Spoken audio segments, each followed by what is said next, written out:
ser cogitado para disputar a presidência da República, defende, no entanto, que se dê um voto de confiança ao presidente eleito. Huck cobra do futuro governo um plano de redução da desigualdade para o país não ficar andando de lado para sempre. Você acompanhou essa entrevista certamente, Caio. Quais são suas impressões a respeito das falas do Luciano? Estou com a versão impressa dela aqui, na verdade, né? Eu achei um pouco, algumas colocações um pouco descontextualizadas, né? E eu separei alguns trechos. O primeiro diz respeito ao que ele elege como o que seria a prioridade aí no Brasil, né? Que é o combate à desigualdade, né? Só que aí ele fala o seguinte, ele diz que ele já viajou muito pelo Brasil e que nem quem tem diploma de Harvard consegue ter essa experiência e tal, então conheceu muita gente, falou com muita gente, por aí vai, e ele diz o seguinte também, logo na sequência, porque é integrado, só quem vai ter o poder de fato de reduzir a desigualdade no país é o Estado, e quem toca o Estado é a política. Poxa, isso é uma pena que um cara que se propõe a fazer renovação política ainda tenha essa visão, né? A gente citou mais cedo aqui o Bruno Garchagen, o livro dele se chama Pare de Acreditar no Governo. Os problemas que o governo traz não vão ser solucionados pelo próprio governo. Se você quer reduzir a desigualdade, você tem que aumentar a quantidade de dinheiro circulando na economia, certo? E isso implica menos Estado. Assim, é uma coisa super lógica, mas eu entendo até a visão do Luciano, porque ele critica a desigualdade sem perceber que ele, na verdade, é um exemplo bem acabado disso. Vamos falar de concentração de riqueza? Né? Pega um cara que nem o Luciano, ele tá na outra ponta, ele faz parte da distorção do sistema, isso na visão dele, né? Não é a minha, mas ele faz parte disso, então de certa forma, Edgar, é até uma paralaxe cognitiva, o cara explica o mundo sem se inserir nele. Por exemplo, quando ele faz aquelas ações no programa dele, né, de caridade e tal, para cada centavo que ele tá dando para a população mais pobre, tá voltando R$10 para ele na forma de publicidade, de audiência, de patrocínio, de ganho de imagem e por aí vai. Eu acho que é melhor ele fazer isso do que não fazer nada, mas o ponto é o seguinte, ele ainda vê a política e as relações humanas numa relação paternalista. Não, você precisa do Estado para fazer isso.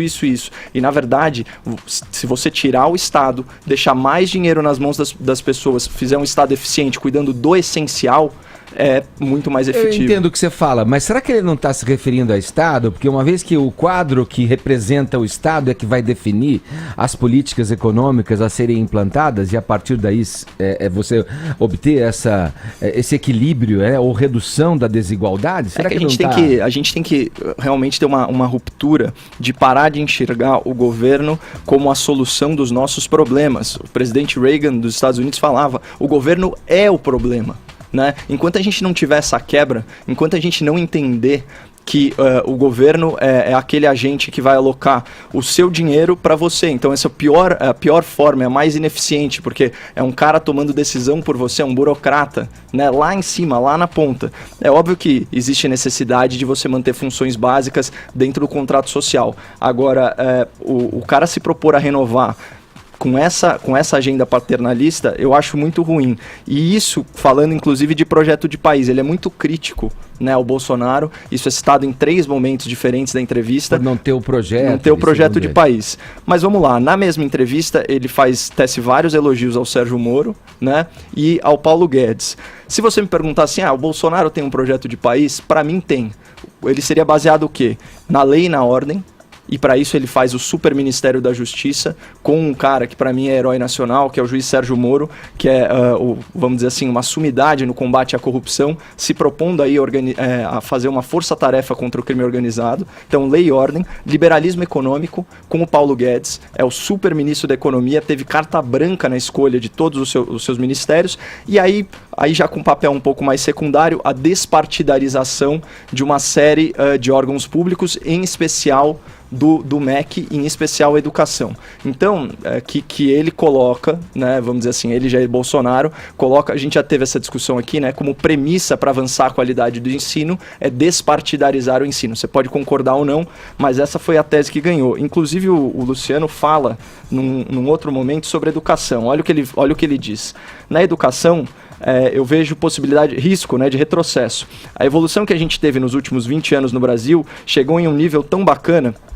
Eu discordo dessa fala do Luciano, porque nos últimos 20 anos, os únicos índices, os únicos dados aí que melhoraram foram relacionados à assiduidade, absenteísmo, enfim, e presença em sala de aula. Mas isso vem já desde o Fernando Henrique. O Fernando Henrique já conseguiu colocar 97% das crianças em idade escolar na escola.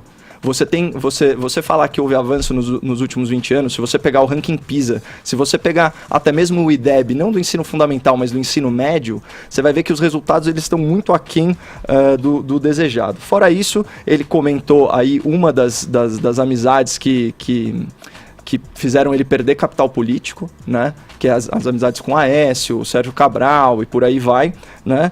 E eu separei aí um último trecho pro ouvinte, que é quando ele fala do Lula, e é muito parecido com a discussão que a gente acabou de ter aqui mais cedo sobre sobre o outro habitante aí do Projaquistão, né? Ele fala o seguinte: como vê a prisão do ex-presidente Lula e todo o processo que envolve ele e o PT? Ele fala assim: eu fico muito triste em ver uma figura como Lula preso, né?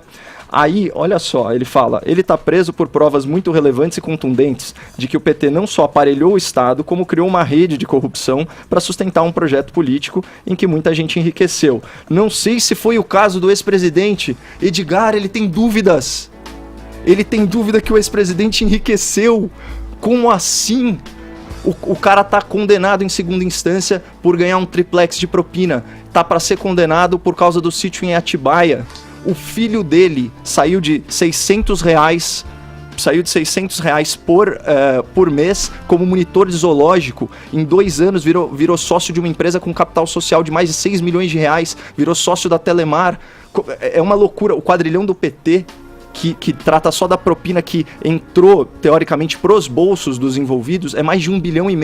E o cara me joga uma dessa, que é aquele negócio. O Luciano, por mais que ele ainda tá preso nessa lógica paternalista e do presidencialismo de coalizão, de querer acender vela para todos os santos, isso não dá mais. Não pode fazer esse tipo de concessão, né? É uma pena. E adivinha como ele fecha? Lembra que a gente falou da afetação de imparcialidade e tal? Por mais que o PT tenha tido uma agenda social com um olhar importante, isso não significa que você possa roubar o Estado.